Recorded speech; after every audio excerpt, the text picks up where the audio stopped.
করে দিয়েছে। এবং আমরা এই মঞ্চ থেকে ঘোষণা করতে চাই, গোপালগঞ্জ কেন বাংলাদেশের 1 ইঞ্চি জায়গাও দিল্লির দাসদেরকে ইজারা দেওয়া হয় নাই।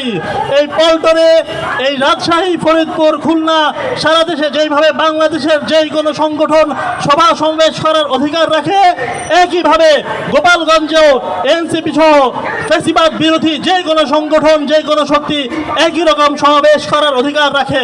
এবং গোপালগঞ্জে আওয়ামী লীগের প্রশিক্ষিত এবং সংগঠিত সন্ত্রাসী সংগঠন, নিষিদ্ধ সংগঠন যেভাবে আমাদের নাহিদ হাসনাত এবং জুলাই যোদ্ধাদের উপর আক্রমণ করেছে, এটি শুধু এনসিপির উপর আক্রমণ নয়, এটি অভ্যুত্থানের পক্ষের শক্তির উপর আক্রমণ।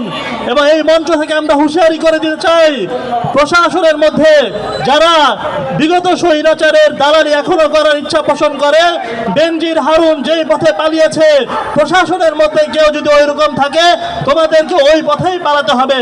এবং একই সাথে আমাদের যে জনদাবি, বিচার, সংস্কার এবং সংখ্যানুপাতিক পদ্ধতিতে নির্বাচন, এই দাবি জানিয়ে আমি আমার সংক্ষিপ্ত বক্তব্য শেষ করছি।